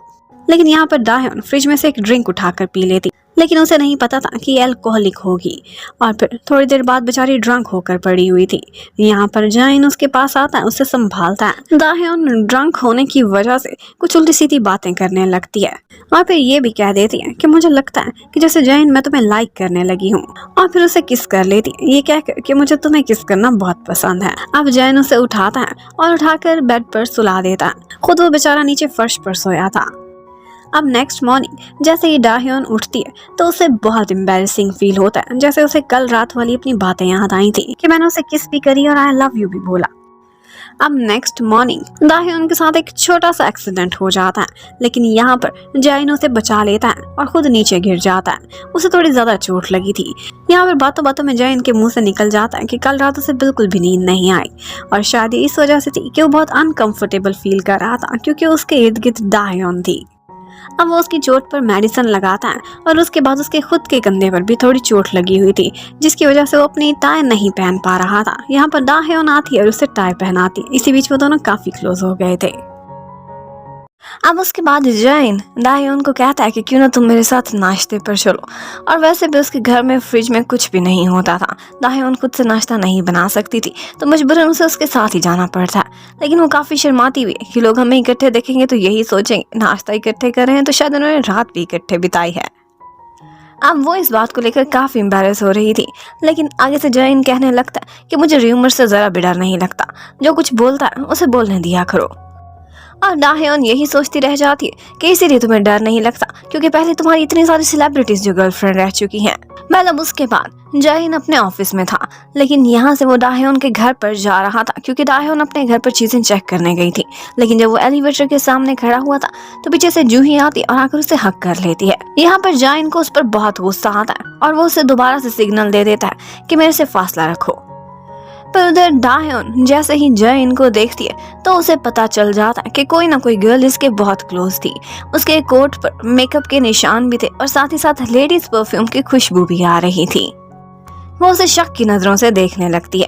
फिर उसके बाद वो लोग उसके घर पर जाते हैं और अब की दफा एम्बैरेस होने की बारी दाहियोन की थी क्योंकि उसके कुछ अंडर गारमेंट्स भी नीचे बिखरे पड़े थे जिन्हें वो जयन के सामने संभालती हुई बहुत क्यूट लग रही थी। लेकिन अब थोड़ी देर बाद जयन को कुछ रियलाइज होता है, वहाँ से कोई भी कीमती चीज तो मिसिंग थी नहीं। वो उससे पूछने लगता है कि हमारा कॉन्ट्रैक्ट कहाँ है। कॉन्ट्रैक्ट तो वहीं पर पड़ा हुआ था, लेकिन दाहियोन कहती है कि मैंने इसे यहाँ पर नहीं कहीं और रखा हुआ था। और बस यहीं से ही जाइन को समझ आ जाती है कि और कोई भी नहीं बल्कि ये उसी की ही फैमिली का कोई मेंबर है जिन्होंने दादाजी की विल के बारे में कुछ जान लिया है और कोई कॉन्ट्रैक्ट या सबूत तलाश कर नहीं ये दाहे उनके घर पर आए थे। और फिर उसके बाद हमें नेक्स्ट सीन में दिखाते हैं कि ताहे के डैड वो उसके पास बैठे हुए थे और वो उसे कुछ सबूत दिखाने लगते हैं। शायद उन्होंने ही दाहे उनके घर पर ये चोरी करवाई थी उनका कॉन्ट्रैक्ट चेक कराने के लिए। अब उनके पास वो कॉन्ट्रैक्ट भी था जो दाहेउन और जैन ने साइन किया था और इसके साथ साथ दादाजी की विल की सारी सीक्रेट बातें भी। वो अपने बेटे ताही को कहने लगते हैं कि इसका मतलब है कि ये जो लड़की है दाहेउन ये बहुत इंपॉर्टेंट है। जॉइन इसी वजह से उसे डेट कर रहा था क्योंकि उसी से ही तो एसएच ग्रुप के शेयर्स जुड़े हुए हैं। और हाँ तुम ये याद रखो कि ये लड़की तुम्हें भी मिल सकती है। अगर जॉइन को वो छोड़ेगी तो तुम्हारे पास आए तुम यही कोशिश करना। जबकि रात को दिखाते हैं कि जैन के साथ दाह्यून आज एक बार में जाती है और वहीं पर ही जूही भी आ जाती है। जूही जैन के साथ एक लड़की देखकर बहुत जेलस होती है और अकेले में जाकर दाह्यून को नीचा दिखाने की कोशिश भी करती है क्योंकि दाह्यून एक मामूली सी टीचर थी और खुद जूही वो एक बहुत बड़े हान ग्रुप की आयरस थी। वो उसे यही कहती है कि कभी भी जैन 6 महीने से ज्यादा किसी लड़की को डेट नहीं करता और वैसे भी तुम तो उसकी टाइप ही नहीं हो, तुम्हें वो बहुत जल्दी डंप कर देगा। अब उसकी ये बातें सुनने के बाद दाह्यून बहुत जेलस होती है और यही कड़वी कड़वी बातें हो जैन को भी जाकर कि यही वो लड़की थी जिसका मेकअप तुम्हारे कपड़ों से मुझे मिला था। और जैन वो तो बस एंजॉय ही कर रहा था जिस तरह से दाह्यून जेलस हो रही थी। अब यहाँ पर जैन उसे थोड़े दिनों के लिए उसके घर पर नहीं जाने दे रहा था क्योंकि वो चाहता था कि सिक्योरिटी का सिस्टम दाह्यून के घर पर अपडेट कर दिया जाए और इसके साथ साथ वहाँ पर कुछ फर्निशिंग की भी जरूरत थी। जब तक उसका अपार्टमेंट रहने के काबिल नहीं होगा तब तक वो जैन के साथ ही रहेगी। अब दाह्यून तो जैन से काफी नाराज थी जूही को लेकर और इसी बात पर वो उससे काफी लड़ाई भी करती है कि मुझे मना करते हो कि किसी लड़के से नहीं मिलना और खुद किसी लड़की को खुद को हक करने देते हो। अब उसकी ये बात सुनकर वो उसके करीब आता है और उसे एक किस कर लेता है और कहता है कि तुम इस तरह से पॉसेसिव होती हुई मुझे बहुत क्यूट लगती हो और फिर ये कहता वो वहाँ से निकल जाता है कि आगे कंट्रोल करना मुश्किल हो जाएगा। वेल अब थोड़े दिनों बाद वो दाह्यून को उसके अपार्टमेंट पर लेकर जाता है। यहाँ पर हर चीज अब बहुत ज्यादा सोफिस्टिकेटेड हो चुकी थी और तो उसे ये भी पता चलता है कि ये अपार्टमेंट जैन ने ही खरीद लिया है क्योंकि लैंडलॉर्ड इस घर में अपडेट करने के लिए रेडी नहीं था। वो उससे पूछती है तो आगे से कह देता है कि ये तो मेरे लिए एक इन्वेस्टमेंट थी, देखना थोड़े अरसे तक इस अपार्टमेंट की कीमत भी बढ़ जाएगी और वैसे भी किराया मुझे मिलता रहेगा। लेकिन ये सब तो एक बहाना था। वो दाह्यून को एक सेफ घर देना चाहता था और जब वो घर वापस आता है और दाह्यून भी घर पर अकेली थी तो दोनों को ही एक दूसरे की बहुत याद आती थी क्योंकि कुछ दिन उन्होंने एक साथ एक घर पर गुजारे थे। वेल अब एक दिन दाह्यून जैन के साथ थी। वो साइड पर जाता है तो यहाँ पर उसकी आंटी यानी कि दाहे की मम्मी दाह्यून को देख लेती हैं और उसके पास आकर उससे बातें करने लगती हैं। पहले तो वो बहुत स्वीट बन रही थी लेकिन आहिस्ता आहिस्ता वो बहुत जली कटी बातें दाह्यून को सुनाती हैं और उसे यही कह रही थी कि तुम इस काबिल नहीं कि हमारे परिवार की बहू बन सको, इसलिए थोड़े बहुत दिन तुम डेटिंग कर लो, लेकिन जब जैन का दिल तुमसे भर जाएगा तो वो तुम्हें डंप करके चला जाएगा। लेकिन एक्चुअली जैन ऐसा नहीं था। पता नहीं क्यों उसकी फैमिली इस तरह की बातें करती थी। और फिर उसके बाद वो दाह्यून के साथ एक छोटे से रेस्टोरेंट में जाता है और वहां पर वो दोनों इकट्ठे खाना भी खाते हैं। अब एक दिन जूही दाह्यून को शॉपिंग करते हुए देख लेती है। एक जूता उसे फिट नहीं आ रहा था तो यहाँ पर भी उसे बोलियां लगा कर जाती है कि ये शूज भी तुम्हें फिट नहीं है जिस तरह से जैन को तुम फिट नहीं हो। अब दाह्यून इस तरह की बातों से काफी अपसेट तो हो जाती है लेकिन फिर भी उसने जैन से ऐसी कोई भी बात शेयर नहीं की थी। जैन ने एक दफा बातों ही बातों में दाह्यून को वार्न कर दिया था कि ताही नाम का कोई आदमी तुम्हारे क्लोज आने की कोशिश करे तो उससे फासला रखना क्योंकि उसका कजन था जो कि चाल भी चल सकता था। लेकिन यहाँ पर ताही ने एक दफा जीसू को दाह्यून के साथ देख लिया था और वो जीसू के थ्रू दाह्यून के क्लोज आने की उससे मुलाकात करने की बहाने से कोशिश करता रहता था क्योंकि उसे पता था कि वो उसके फैन क्लब की प्रेसिडेंट है। वेल अब नेक्स्ट ही डे दाह्यून को एक न्यूज मिलती है और वो ये थी कि जूही की और जैन की एंगेजमेंट हो चुकी है। हर बड़े न्यूज़पेपर पर हर वेबसाइट पर यही न्यूज़ फैली हुई थी। ये देखकर दाह्यून बहुत अपसेट हो जाती है जबकि दूसरी तरफ जैन तो हैरान था कि ये न्यूज़ किसने आउट कराई, ये फेक है। अब वो बेचारा दाह्यून को बार बार कांटेक्ट करने की कोशिश कर रहा था लेकिन दाह्यून को लगता था कि वाकई जैसा कि न्यूज़ में लिखा हुआ है इन दोनों की बिजनेस मैरिज है, हो सकता है पॉसिबल भी हो और इन्होंने मुझे दूध से मक्खी की तरह बाहर निकाल दिया हो क्योंकि उसकी फैमिली बार बार यही कहती थी कि दाह्यून जैन के काबिल नहीं है और जैन एक बिजनेस मैरिज ही करेगा। अब जैन को गुस्सा था जूही पर कि उसी ने ये सारा कुछ कराया होगा और वो उसे कहता भी है कि तुम मेरे इर्द गिर्द नजर मत आओ, ना ही मेरे ऑफिस में आओ, वरना रिपोर्टर्स को और भी बहाने मिल जाएंगे झूठी खबरें फैलाने के। अब इसके बाद वो जाता है और जाकर दाह्योन को मनाने की कोशिश करने लगता है। वो उसे बताता है कि ये आर्टिकल ये बिल्कुल झूठ है और जो भी सच है वो तुम्हारे सामने है। वो ये है कि मैं जूही को लाइक नहीं करता। हाँ, वो पहले मेरी लाइफ में थी, पहले मेरी उससे शादी भी डिस्कस हुई थी, लेकिन उसके बाद ये सारा कुछ खत्म हो गया। और वो उसे हक करके कहता है कि ये 6 महीने मैं तुम्हारा ही हूँ। जब तक हमारा कॉन्ट्रैक्ट ओवर नहीं होता तुम ये ना समझना कि मैं किसी लड़की की तरफ आंख भी उठा कर देखूंगा। अब उसके बाद एक दफा फिर से जीसू एक जगह ऑर्फनेज में गया हुआ था और वहीं पर ही तैही भी आ जाता है और यहाँ पर दोबारा से तैही की मुलाकात हो जाती है दाह्योन से, जो उसे वापस जाने के लिए लिफ्ट देने लगता है। और जब वो उसे उसके घर तक ड्रॉप करता है तो वहीं पर ही उसका आमना सामना हो जाता है जैन से, जिसे तैही के साथ देखकर हैरान रह जाता है। जब दाह्योन को पता चलता है कि इसका पूरा नाम तैही है और ये इसका कजन है जिससे मुझे जैन ने दूर रहने को कहा था, वो भी शॉक्ड रह जाती है। अब इसी बात पर एक दफा जैन की और दाह्योन की थोड़ी मिसअंडरस्टैंडिंग भी हो गई थी और उनकी छोटी मोटी लड़ाई भी हो जाती है, लेकिन बेचारी दाह्योन को बिल्कुल नहीं पता था कि ये जैन का कजन है। लेकिन ज्यादा दिन जैन दाह्योन से दूर रह ही नहीं सकता था। वो एक दिन उसे मनाने के लिए आता है। उसे अपनी गलती रियलाइज हो गई थी। वो नीचे बैलून्स लेकर खड़ा होता है और फिर उसके बाद बहुत सारी सॉरी भी करता है उससे, और इन दी एंड दाह्योन उसे माफ कर ही देती है। और फिर फाइनली उन दोनों की सुलह हो चुकी थी। वो दोनों इकट्ठे बहुत सारा क्वालिटी टाइम स्पेंड करते हैं और एक दूसरे के साथ आइसक्रीम खाने भी जाते हैं। उधर जूही तो अपनी हरकतों से बाज नहीं आई थी। उसे भी विल के बारे में ताही के डैड के थ्रू पता चल गया था और वो यही बात जाकर दाह्योन से भी करती कि ये थी तुम्हारी औकात, तुम सिर्फ एक पेपर पर उसकी गर्लफ्रेंड हो और एक मजबूरी हो जिसे जैन ने अपने कंधों पर उठाया हुआ है। देखना, शादी तो वो मुझसे ही करेगा। और तो और उसे पैसों की ऑफर भी करती है कि उसके साथ ये कॉन्ट्रैक्ट खत्म कर दो, तुम्हें जितने पैसे चाहिए मैं देने को तैयार हूँ। लेकिन इस बात पर दाह्योन को अपनी बहुत इंसल्ट फील होती है, पर उसने भी फैसला किया था कि जब तक कॉन्ट्रैक्ट ओवर नहीं होता वो जैन को कभी भी नहीं छोड़ेगी। जैन के दादाजी की तरफ से एक बहुत बड़ा इवेंट ऑर्गेनाइज किया गया था जिसमें उनके क्लोज फ्रेंड्स और उनकी फैमिली आएंगे। दाह्योन बहुत अच्छा सा रेडी होती है। जैन उसे देखकर खुश हो जाता है। यहाँ पर वो इस गेट टुगेदर में वो लग रहा था कि जैसे एक मछली पानी के बिना हो। वो उनके माहौल में बिल्कुल भी एडजस्ट नहीं हो पा रही थी। वहाँ के लोग भी बहुत डिफरेंट थे और दाह्योन ने इस तरह की लैविश और लग्जरी पार्टी आज से पहले कभी अटेंड नहीं की थी। यहाँ पर पहले तो उसे जूही दो चार आकर बातें लगाती है। उसे कहती है कि तुम यहाँ आने के काबिल ही नहीं हो, और फिर उसके बाद ताही की स्टेप मॉम वो भी उसके पास आती है और कहती है कि तुम हमारे बीच फिट नहीं होती। अब इतना कुछ सुनने के बाद वो बहुत अपसेट हो जाती है और दादाजी वो तो उस पार्टी में आ ही नहीं सके थे क्योंकि उनकी तबीयत खराब हो गई थी। अब जैन वहाँ से चला जाता है और दाह्योन वो भी ये पार्टी छोड़कर घर चली जाती है। लेकिन उसके बाद वो बेचारी बहुत ज्यादा ड्रिंक करती है अपना गम मिटाने के लिए। उसे ऐसा लगता है कि जैसे मैं वाकई जैन के काबिल ही नहीं थी। यहाँ पर जैन उसे आकर संभालता है और उसे घर लेकर जाता है। जब वो ड्रंक थी तो जैन उसे संभालता है और अपने दिल की कुछ बातें भी उससे बोल देता है। कहता है कि बेशक तुम मेरे एनवायरनमेंट से नहीं हो, सारे लोग कहते हैं कि तुम मिसफिट हो, लेकिन फिर भी मैं तुमसे प्यार करता हूँ और हमेशा तुम्हारे साथ ही रहना चाहता हूँ। अब नेक्स्ट डे दाह्योन अपने स्कूल में बहुत लेट हो गई थी कुछ पेपर्स चेक करते करते। यहाँ पर जैन ने उसे पिक करने के लिए आना था। वो उसे कॉल्स करता है स्कूल के बाहर खड़े होकर, लेकिन उसका नंबर ही नहीं लगता। और यहीं पर ही हमें पता चलता है कि जूही ने दाह्योन को किडनैप कर लिया है और अपनी गाड़ी में डालकर उसे लेकर चली गई है। और इसके बाद वो ताही से कांटेक्ट करती है और कहती है कि तुम्हें एसएच ग्रुप चाहिए ना, वो मैं तुम्हें देने को तैयार हूँ, लेकिन मुझे सिर्फ जैन चाहिए।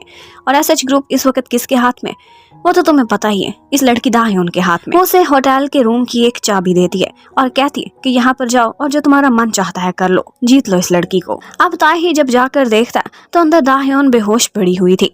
अब वो उसके साथ क्या करेगा, लेकिन ताही कोई मेन इंसान नहीं था। वो तुरंत ही कॉल कर देता है जैन को और उससे उसी होटल रूम का पता दे देता है। जैन आता है गुस्से में भरा हुआ और ताही को एक पंच ही लगा देता है, लेकिन वो कहता है कि मैंने इसे किडनैप नहीं किया, मैंने तो इसे बचाया है, ये सारा कुछ जूही ने किया है।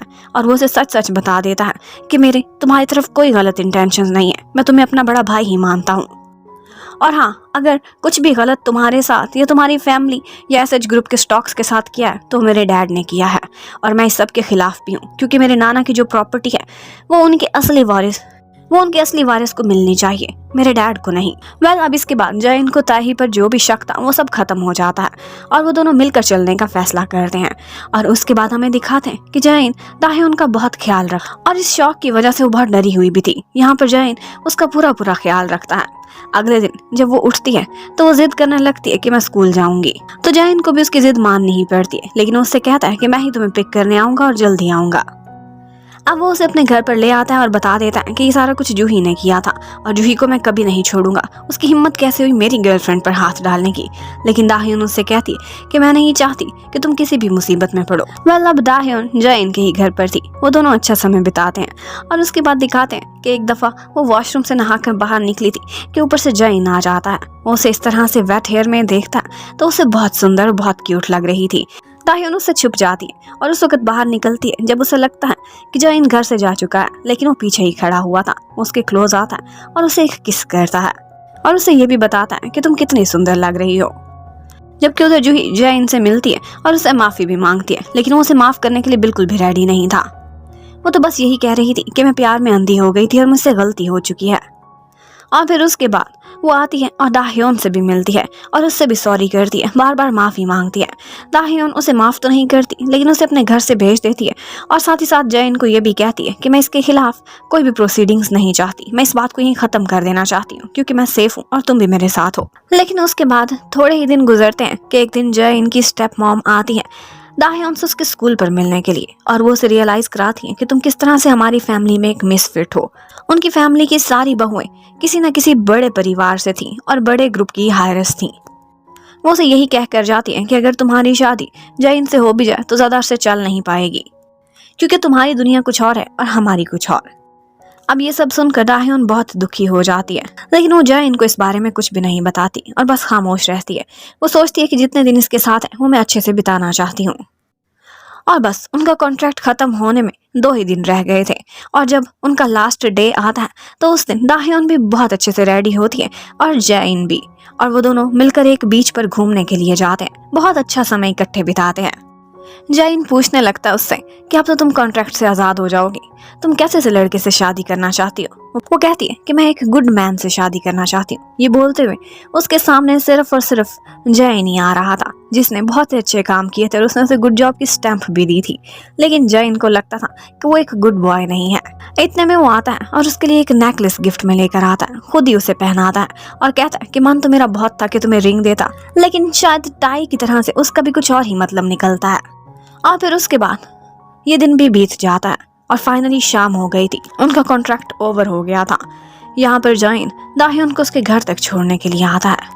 यहाँ पर दाहयोन उससे पूछती है कि क्या तुम मेरे लिए फॉल तो नहीं कर चुके, और आगे से आंखों में आंसू लिए जैन सिर्फ इतना ही कह पाता है कि मैंने कोशिश तो बहुत की थी। और फिर उसके बाद उसे हक करता है और वो दोनों एक दूसरे को गुड बाय बोल देते हैं। अब उसके बाद जैन को पता चलता है कि आज उसके दादाजी की तबीयत बहुत खराब है। वो उस वक्त हॉस्पिटल में एडमिट थे। वो तुरंत ही उन्हें देखने के लिए जाता है और यहाँ पर उसे पता चलता है कि वो तो कोमा में चले गए हैं। और इस वक्त उनके एसएच ग्रुप के खिलाफ बहुत सारी साजिशें चल रही थी और उसे यही कहा जा रहा था कि तुम एसएच होटल चलाते हो, लेकिन अब एसएच ग्रुप की तरफ आओ, उसे तुम्हारी जरूरत है। क्योंकि दादाजी का तो सिर्फ एक ही पोता था और वो था जैन, और उसी का ही फर्ज बनता था कि इस वक्त वो दादाजी का एस्टेब्लिश किया हुआ बिजनेस अपने कंधों पर संभाले। अब फाइनली वो एसएच ग्रुप में अपनी एंट्री करता है और वो यहाँ के डायरेक्टर के तौर पर अपीयर हुआ था। ताही के वोट भी उसको मिल गए थे और ताही के डैड को वहां से निकाला जा चुका था। अब उसके ऊपर बहुत बड़ा बर्डन पड़ चुका था। वो एक फ्री सोल बिल्कुल भी नहीं रहा था। उसे हर वक्त किसी बिजनेस मीटिंग में जाना होता था या फिर बहुत सारी चीज़ों को हैंडल करना होता था। वो दिन रात काम करता था, सो भी नहीं पाता था ढंग से। लेकिन इस सारा समय वो दाहयोन को बहुत याद करता था और अपने फ्रेंड पार्क को भी वो यही कहता है कि दाहयोन से मैं आज भी उतना ही प्यार करता हूँ, लेकिन मैं उसे अपनी लाइफ में घसीटना नहीं चाहता। वो एक आम सी जिंदगी गुजारती है, वो जिंदगी उसके लिए ज्यादा बेहतर है। अगर मेरे साथ आई तो उसे पता नहीं क्या क्या बर्दाश्त करना पड़ेगा। अपनी टीचिंग की जॉब छोड़नी पड़ेगी, मेरी फैमिली के ताने सुनने पड़ेंगे, रिपोर्टर्स को देखना पड़ेगा, और टाइम वो तो मैं उसे दे ही नहीं पाऊंगा। तो इसलिए बेहतर है कि वो किसी गुड मैन से शादी करे जिसे वो वाकई डिजर्व करती है। जबकि उधर दाहयोन भी उसे बहुत मिस करती थी और उसे भी पता चल चुका था कि अब वो कितना पीक पर पहुंच चुका है। हर तरफ न्यूज़ में, न्यूज़पेपर में उसी का ही नाम होता था। दाहयोन खुद की ज्यादा केयर नहीं करती थी, एक दिन उसे बहुत फीवर होता है और वो बेहोश हो जाती है। यहाँ पर ह्योन उसकी केयर करती है, लेकिन ह्योन को अंदाजा था कि ये बीमार किस वजह से हुई है, क्योंकि वो जयन से दूरी बर्दाश्त नहीं कर पा रही थी। दूसरी तरफ हमें जयन को दिखाते हैं, उसकी छोटी सिस्टर जो कि उसकी रियल वाली मॉम के फॉरेनर डैड की बेटी थी, कैनेडियन थी, वो आजकल वहाँ आई हुई थी, लेकिन वो अपने मम्मी डैडी से नाराज होकर भागी हुई थी, मॉडल बनना चाहती थी। यहाँ पर जयन जाकर उसे हैंडल करता है और उसे समझाने की कोशिश करने लगता है। अब वो घर नहीं जा रही थी तो उसे अपने साथ ही होटल में लेकर जा रहा होता है कि यहीं पर ह्योन उन दोनों को इकट्ठे देख लेती है। और जिस तरह से वो छोटी सिस्टर अपने भाई को ओप्पा कह रही थी, तो उसे देखकर ऐसा ही लगता है ह्योन को कि जैसे ये दाह्योन से मूव कर चुका है और इसे नई गर्लफ्रेंड मिल गई है। लेकिन असल में ऐसा नहीं था। उसे जैसे ही पता चलता है कि दाह्योन बीमार है, वो उसके घर के बाहर आता है, काफी देर खड़ा रहता है, लेकिन जब दाह्योन अपनी छत से नीचे देखती है तो उसी टाइम पर वो अपनी गाड़ी चलाकर वहां से जा चुका था। जबकि दूसरी तरफ दादाजी भी होश में आ गए थे, और जब उन्हें पता चला था कि एसएच ग्रुप को अब उनका पोता ही संभाल रहा है, ये सुनकर वो बहुत खुश होते, क्योंकि वो काफी अरसे से उसे वहां पर बुलाने की कोशिश कर रहे थे, लेकिन वो मानता ही नहीं था। उधर जयन को बार बार दाह्योन की याद बहुत आती थी, और ये बात उसकी स्टेप मॉम भी रियलाइज कर चुकी थी। उन्हें लगा था कि मेरा बेटा हमेशा की तरह जैसे गर्लफ्रेंड्स बदलता है अभी भी मूव ऑन कर जाएगा, लेकिन वो नहीं कर पाया था। उसे हर जगह, हर रेस्टोरेंट में बस उसी के साथ बिताए हुए पल याद आने लगते हैं। वो कभी कभी उसकी याद में उसके स्कूल के बाहर भी आया करता था और वही पार्क देखता था जहाँ पर उन्होंने इकट्ठे समय बिताया था, लेकिन वो बस रेजिस्ट कर रहा था। वो नहीं चाहता था कि दाह्योन को अपनी इस बिजी और हसल बसल से भरी हुई लाइफ में कहीं गुम करके रख दे।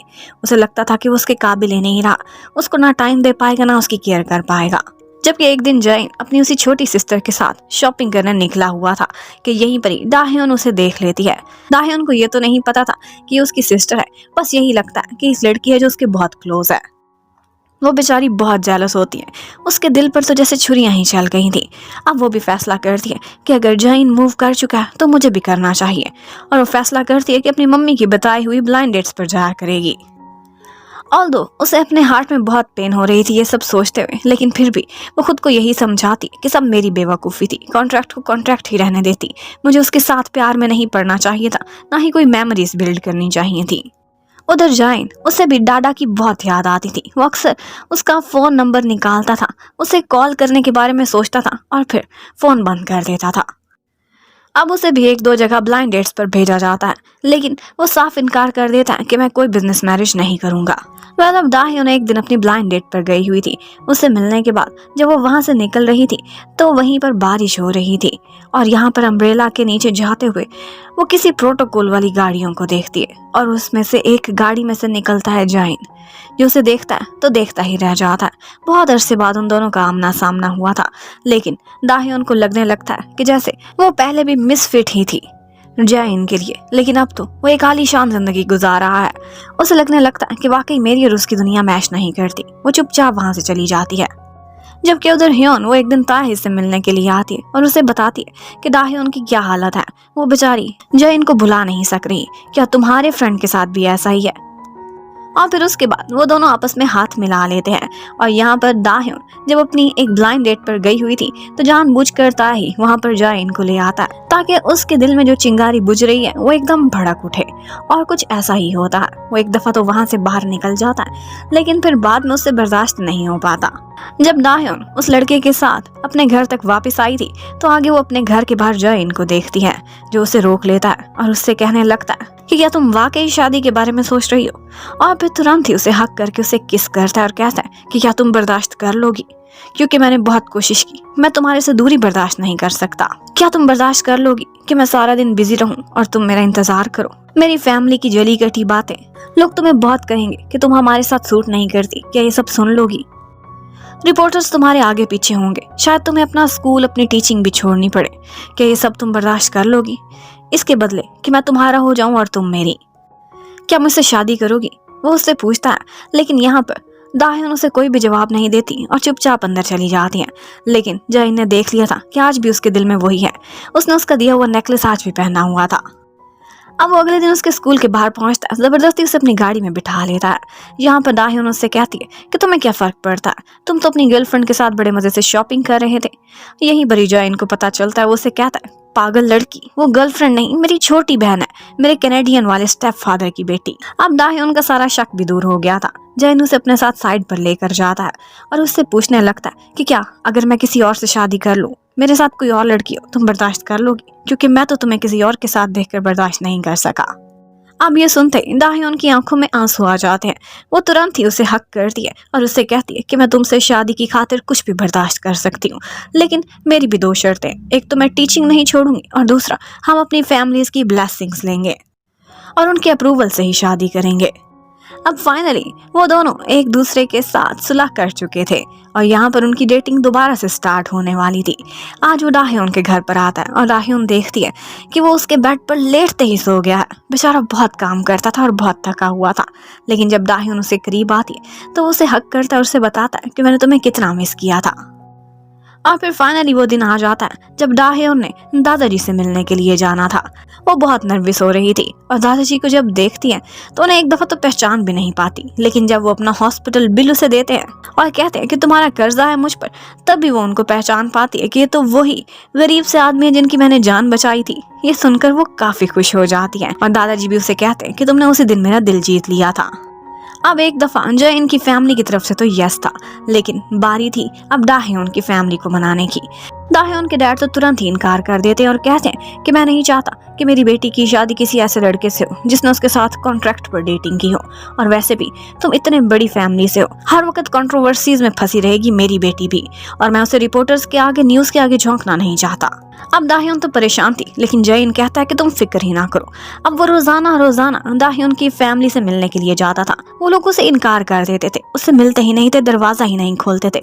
लेकिन एक दिन उनका दिल मेल्ट हो ही जाता है। जयन ने इतने चक्कर लगाए थे उनके घर के।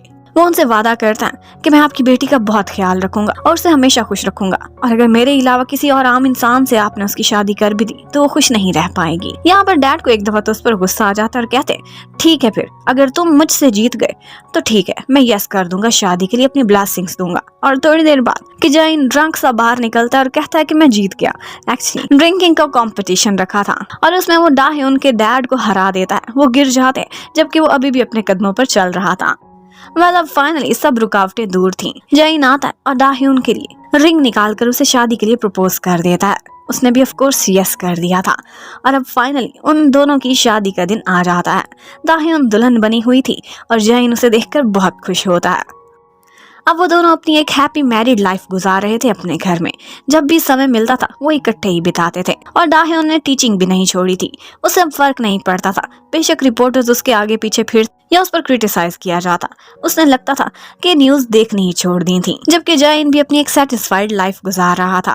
वो अक्सर पार्टीज में बेचारी भी जाती थी अपनी स्टेप मॉम के साथ। लोग उससे बातें भी लगाते थे क्योंकि उसकी फैशन सेंस और उसके मैनर्स उस तरह के नहीं थे जैसे बाकी लोगों के थे, लेकिन ये सारा कुछ वो बर्दाश्त करती रहती है सिर्फ और सिर्फ जैन की खातिर। जबकि उधर ताई और ह्यून को दिखाते हैं। इन दोनों को आपस में मिलाते मिलाते कहीं ना कहीं उनका बॉन्ड भी आपस में बन ही चुका था। अब थोड़े अरसे बाद मीडिया को भी रियलाइज हो ही चुका था। वो लोग दाह्योन पर एक रिपोर्ट देते हैं और वो ये थी कि इस दफा एसएच ग्रुप की जो नई बहू आई है वो बहुत डिफरेंट है, और जिस तरह से वो फिलैंथ्रोपिस्ट थी और लोगों की वेलफेयर के लिए काम करती थी, बच्चों की केयर करती थी, ऑर्फनेजेस में जाती थी, उसका सोशल वर्क बहुत ज्यादा एडमायर किया जा रहा था और इसे सोशल मीडिया पर लोगों ने बहुत पसंद किया था और ये भी कहा था कि वो बहुत प्रिटी है। अब एक दिन दाह्योन की तबीयत खराब होती है। वो लोग हॉस्पिटल जाते हैं तो उन्हें पता चलता है कि उनके पास एक गुड न्यूज है। दाह्योन और जैन दोनों मम्मी पापा बनने वाले हैं। ये सुनकर वो दोनों बहुत खुश होते हैं और उसके बाद लास्ट सीन में एक सेरेमनी को दिखाते हैं जहाँ पर दादाजी अपनी रिटायरमेंट का ऐलान कर रहे थे और वो यही कहते हैं कि वो अपनी सारी प्रॉपर्टी डोनेट कर देंगे। और ये भी बोलते हैं लाइफ में एक स्पेशल पर्सन होता है जिसकी 1% एफर्ट से आपकी 99% डेस्टिनी बदल जाती है, और वो 1% ऑफ कोर्स जैन की लाइफ में तो दाह्योन ही थी। जैन बिल्कुल भी जेलस नहीं था। वो कहता कि दादाजी ने बेशक मुझे प्रॉपर्टी नहीं दी, मैं तो पहले ही अपने बल पर सारा कुछ करना चाहता था, हाँ, लेकिन दादाजी ने मुझे मेरी लाइफ की सबसे कीमती चीज दे दी और वो है दाह्योन, जिसे मुझसे इंट्रोड्यूस कराया। और बस इसी के साथ इस कहानी की हैप्पी एंडिंग हो जाती है। Thank you for watching, bye bye.